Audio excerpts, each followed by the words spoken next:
Hi, and welcome to the Quick and Dirty Romance Podcast. We're your hosts. I'm Skye McDonald, author of the Antebelle series. And I'm Sarah Smith, author of Faker and If You Never Come Back. Each episode, we'll dive deep into what it's like to be a contemporary romance author. We'll talk writing inspiration, give you the inside scoop about the publishing world, chat about how we write those infamous sex scenes, and more. And then we'll pull out and wrap it up in 30 minutes or less, but we promise to leave you satisfied. So we want to thank you for wherever you listen, dropping reviews and comments on the podcast. We love to see what you think. And if you haven't already read our books, please be sure to check them out after you have a listen and DM us with any questions or requests for future episodes that you might have. But for today, it is celebration time. It is happy birthday. It is 1 year ago celebrations. It is looking back, looking forward, looking at now. Happy birthday to me and you, Sarah, as we get ready and also just a little bit past the release, the 1 year release of Not Suitable for Work for me. That was September 24th, 2019. And Faker came into the world on October 8th, 2019, right? Yeah, it's kind of hard to believe, but yeah, like we've been at this for about a year. That's so weird and amazing, but weird. It is amazing. And it's weird because with everything that's gone on in 2020, it's like we've been at this for 1 year and 20 years at the same time. But a year ago, we were celebrating our milestones together in Nashville, being ladies out on the town, enjoying the honky tonks, drinking whiskey, and having a general good time talking about absolutely everything we could think of. I don't know. That was a great time. I would go back right now. I know. I was just thinking about that, like how I don't know, just it was so fun, and I know that was the first time we had met like face to face in person, but we had obviously spent so much time like DMing each other and texting each other and talking on the phone that it honestly just felt like meeting up with a friend that I had seen a million times before, which was I think obviously shows how well we get along and how what good friends we are. So yeah, like I mean not that anyone could have predicted what 2020 was going to be like, in 2019, but I definitely did not think we were going to be in a place where we couldn't see each other face to face for the foreseeable future. So I feel myself looking back on all like the photos we took in Nashville and like reminiscing about how fun that was. So that's where I'm at right now.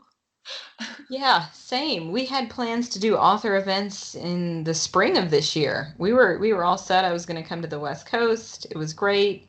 And you're right. Like it in some ways it makes me super sad, but then to look back at the photos and think about all of it, it makes it even more like importantly wonderful that we did get to do that time. And then of course just setting the resolve that we will have time in the future. But yeah, it was fantastic, and it really was like immediately like being with an old friend. I mean, yes, we had known each other virtually, but clearly it was just so easy to hang out with you. I mean, I was telling you all my all my fun secrets, and just getting to show you around my hometown, and we ran into my cousin out at Shelby Bottoms, and you were like, "Oh my God, we're literally in your book right now," and I was like, "I know, it's great." that it was like, and I don't know if we've talked about this before, but when I went to Nashville, Skye, you gave me like a tour of all of the spots in Nashville that inspired Not Suitable for Work, and I was like squealing. I was so excited to see all the places that like Ben and Celeste hung out and where like Ben lived and where they got like after work happy hour drinks, and like that was just super, it was so fun. Yeah. Yeah. Yeah, it was great. Can I ask you, like, what was your or like maybe you don't have one favorite memory of our girls' trip to Nashville? Mm. Do you have a favorite moment that I'm putting you on the spot, and Yeah. but like, because I can think of like one moment that I really appreciated. Yeah. Ooh. Yeah. What's coming to my mind is listening to my cousin's band while I taught you to drink whiskey. Um, that was the start of a really great night. And we like went on to other bars and had really great fun. But like we were at a bar listening to my cousin's band, and it was just like very, very both Nashville and fun. Um, that's definitely one of yeah, that's the one that jumps out to me. Although then it's like, oh, but wait, there's this also. Also just like talking to you and like telling you like just talking and talking and talking. What about you? Okay, I love that you, first of all, thank you for teaching me how to drink whiskey because before that I did not know how. And I was like, it was just a problem because I thought it was disgusting, but now I can actually drink it and have it not be a problem. Yay. So thank you for that. Yes. So my favorite was when, okay, we went to dinner, our first full day there to the barbecue place that I can't remember the name of, but it was so good. And we were talking about relationship stuff. If you remember, and like we were just talking nonstop about guys, relationships, life stuff. And I just like, I don't know, I just thought that was really fun because it felt like I was talking to a friend that it was a conversation that I've had a million times before with so many other of my really good friends. And it was cool to have that conversation with you in person. Yeah. If you remember what I'm talking about without I getting do. yeah. And then I have a second favorite, which was like, it's more funny, but like later that night when we got an Uber to go back to the Airbnb, and the really nice, woman who was driving us back to our Airbnb. And I don't know why we got on this topic, but we started talking about like threesomes. And then I like, do you remember that? I don't know. And then I realized like, we got to keep our voices down because there's a woman in the car driving us. And so I started talking like softer. Anyway, sorry, that is probably way too much information. And you probably don't remember that, but like. I do. Oh, you do? Okay, good. I remember that conversation. I remember all the conversations. I remember being like, all right, so I've got things I want to tell you. And it was just like, it just kicked open a door. It was like, I'm going to tell you everything I can think of. And yeah, we talked about everything we could think of. And it was just like not in the least bit weird because it was like, no, this is my friend. It's completely amazing. No. I remember the Uber with the party lights. Like, oh my gosh. That was amazing. Yeah. And then I remember being in our little black dresses down in the Gulch, which is very Nemesis, but you didn't know Nemesis at that time. I was explaining that, but I remember that, and then going and taking photos at the Wings, which is like one of the most bachelorette party things you can do. And you were like, no, I don't want to. And I was like, get over there. Yeah, that's usually me, like me saying, I don't want to do this thing. And then like somebody else telling me like, no, you have to do it. But it was cute because like neither one of us were getting married, but we still did it. So. Yep. Yeah, absolutely. That was great fun. And I guess obviously now, since we are talking about this on the podcast, we will have to post some of those photos to go along with it, which I will do happily because they are fantastic. So yeah, it was a great celebration. It was a great moment for both of us arriving at this place where our books were either out in the world or on the verge of being out in the world, and we were able to take a moment and celebrate with each other. So for the rest of today's podcast, we're kind of talking about the past here and sort of reminiscing very well, but just thinking about what it was like at that moment as a published author or on the verge of published author, and how we've gone from there. Like, what do you remember about that time? Did it feel like, on the eve of a birthday as a kid? Did it like, how was it for you? I remember feeling really excited, but also like, because I had never published a book before, so I didn't really know what to expect. So I feel like I was really, just really happy all the time, which is great. But because I didn't know what to expect, I also like didn't prepare myself for some parts of it, like, like getting tagged in like negative reviews and stuff like that. Like that's never fun. And like, I'm sure that'll still happen, for as long as I write books, but I think I was just like, everything's gonna be great. And it was, overall, it was great. But it was also like, oh wait, that really sucked when that person like said that mean thing about my book on Twitter. Mhm.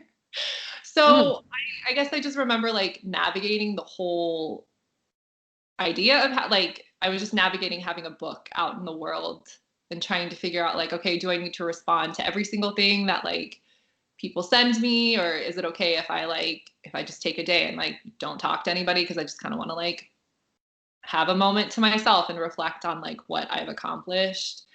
Um, so it was just kind of a lot of like just navigating craziness, I guess, which which is, I mean, that's kind of what we're doing right now in a different way. Mhm. But yeah, it was overall really exciting and really, really a really, really cool moment. And not that I'm not excited to release Simmer Down, because I'm super excited, but it's just a different, like, I feel like I know what to expect this time. So it's not as much butterflies in my stomach, you know? Mhm. I don't know. How do you feel about like where you were? Well, the day I released Not Suitable for Work, and it's of course, our experiences are similar and different because like I'm a self-published author, so like I had chosen that day and kind of did the run up to it.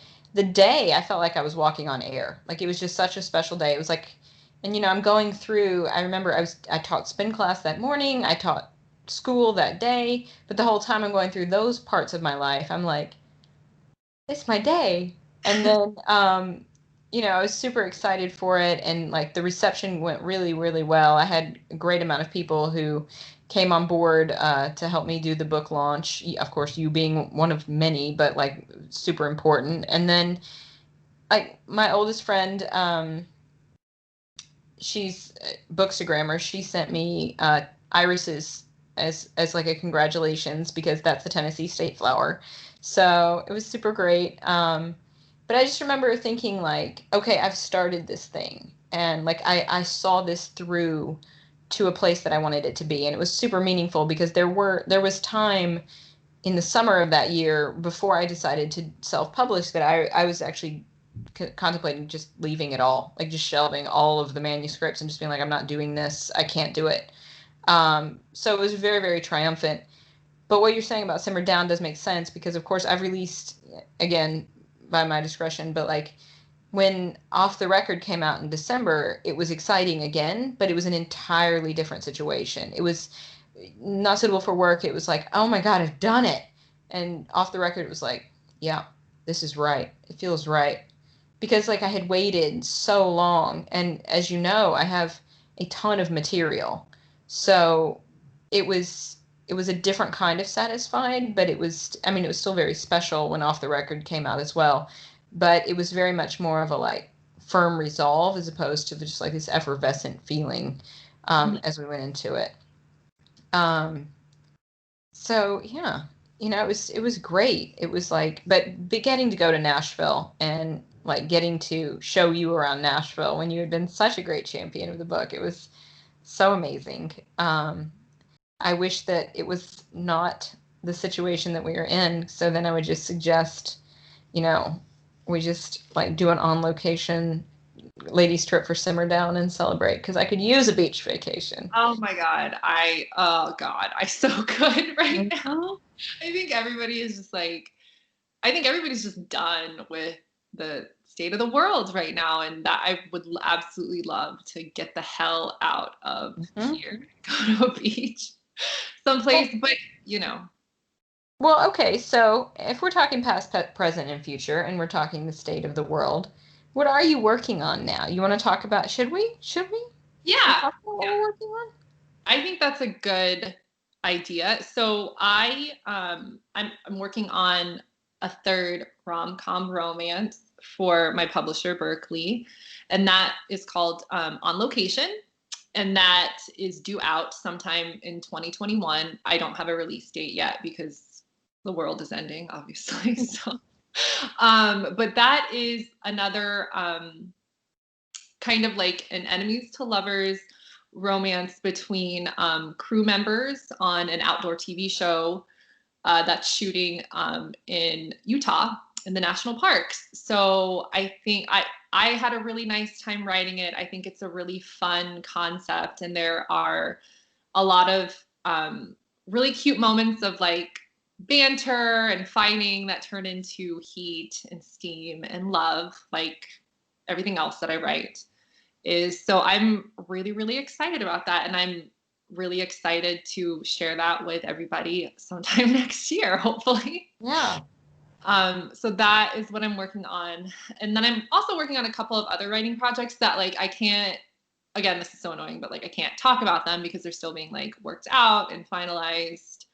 And you're not supposed to talk about them until they're completely figured out. But they're really exciting, and I think you guys will like them.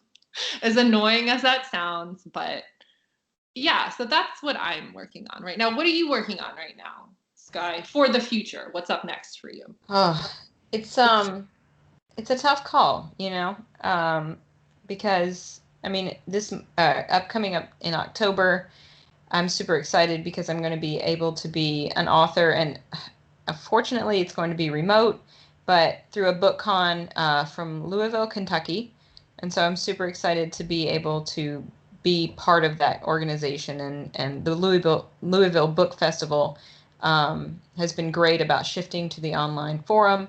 And we're going to do it digitally this year, and I'll get to be able to talk up the books and do different things. But I'm of course I wish it could be in real life, and hopefully next year we can. Um, I am considering taking Not Suitable for Work wide. It has been an Amazon exclusive, and I think it's about time to see what happens if I release it wide. Um, and then, of course, it's like, when does the next Auntie Bell book come out? Because if you guys have been listening for a while, like, it's actually written. It's there. It's not done. There's a lot of editing to do, but Megan's story is on deck. And I was just hearing from someone on Instagram yesterday that they were really hoping that James, Ben's brother from Not Suitable for Work, gets a book. And I'm like, oh yes, oh yes. And it just kind of gives me the life to be like, oh yeah, I've got more stories, but I don't know. I don't know if it's time yet. I'm thinking probably early 2021 for release of Megan's book. I need to keep kind of going with what we're working on, and like just sort of trying to continue to work with the books that I have, I think, before I release another one.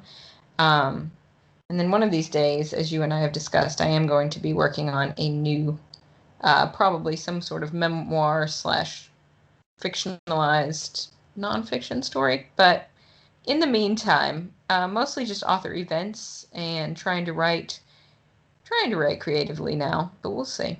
Yeah. Yeah, I'm really excited to hear about more. Can I ask? Okay, so Megan and James, are they a couple, or do you want to keep that a secret? Or No, I won't. They are not a couple. oh, okay. That's interesting. I just didn't know because you mentioned them. Yeah, I kind of mentioned them together. So Megan's book is the one that is tapped to be book 4 at this time, which, if you've read Nemesis, Megan is Liv's best friend. And then James, he kind of circles us back to a different kind of situation after we see Megan go. But his lady has not been introduced yet. And then the final book, theoretically, as it stands in the series right now, is Jessie Storms, the pop star from Off the Record. So, yeah, that's kind of how it plays out. We'll see. I'm really excited. I mean, obviously, I know that it's important to go at your own pace. And I mean, that's the beauty of being an indie self-published author, is that nobody gets to tell you what to do. You do whatever the hell you want, whenever you want. And I think that's wonderful. And I would never want you to push yourself to write a book when you're not ready. But I mean, I know everybody else, we're all ready for your books whenever you want to give them to us. So. Yeah, that's the thing. It's like, I love the energy with which people come back and they're like, so who has this story? Who has it? Like, where is this story?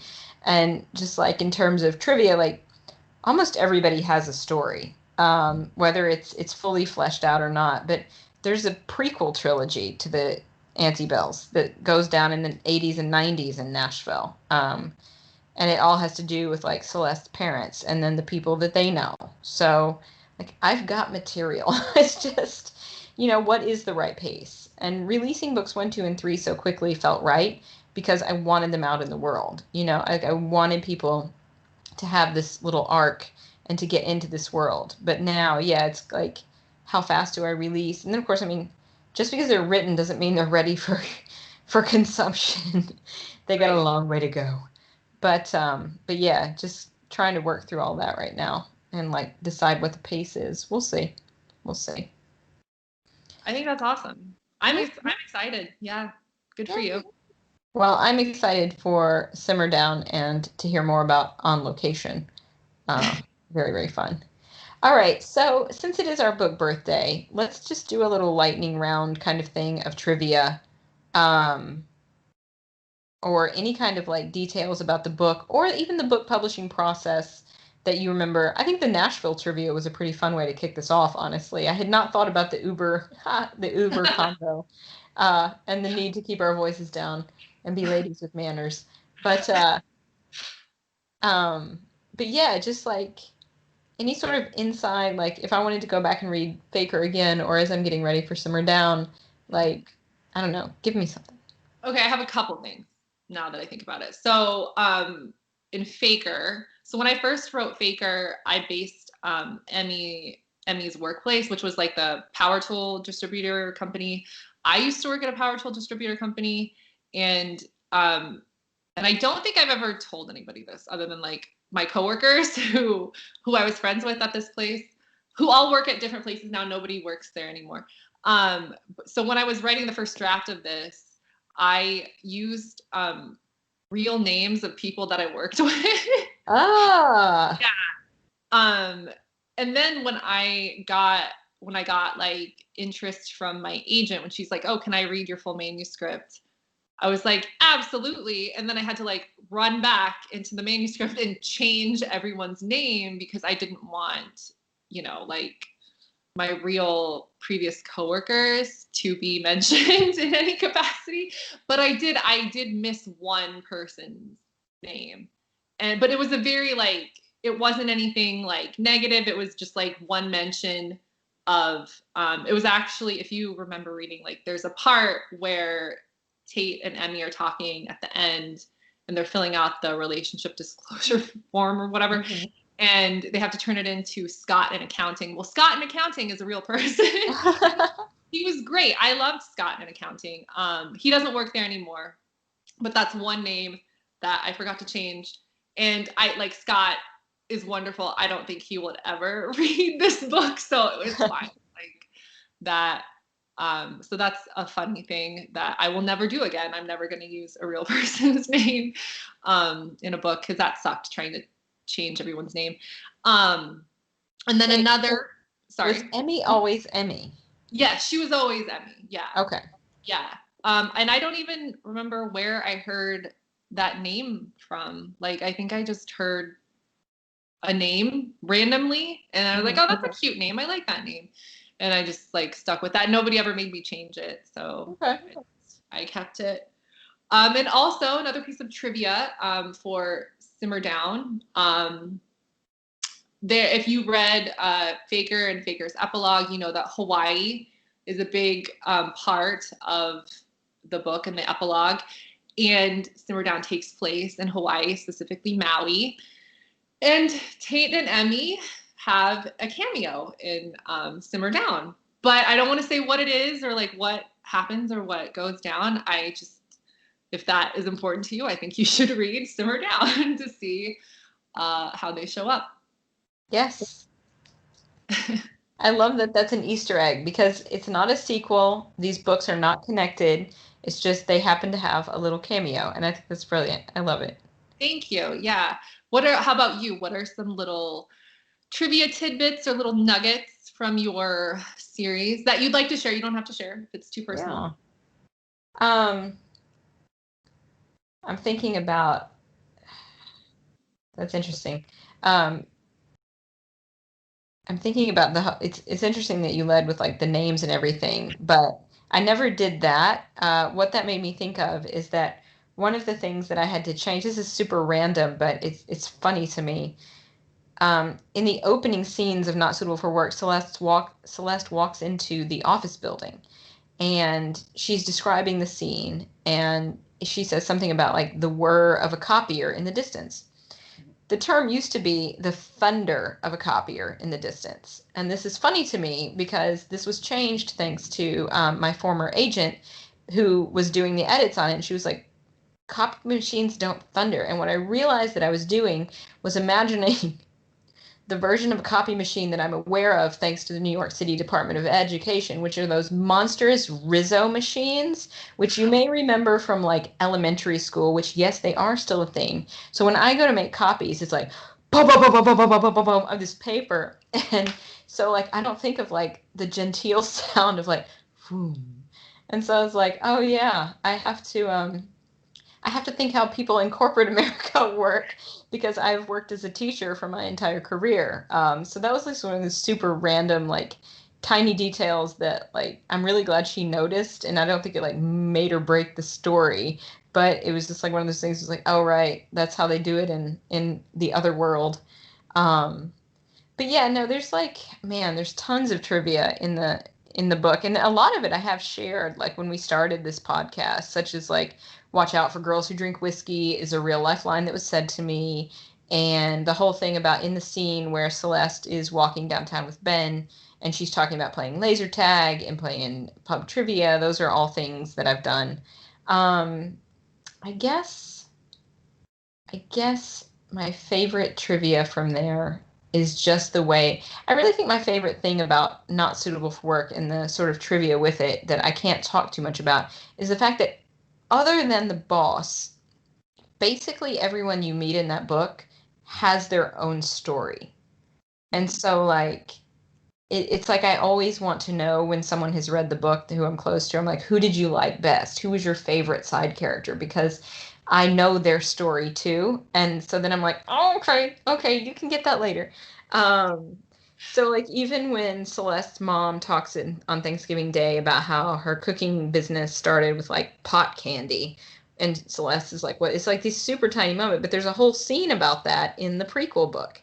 So, like, if you like Not Suitable for Work and if you like the side characters, feel free to DM me and ask me a question about them because I've got trivia on every one of those side characters by now.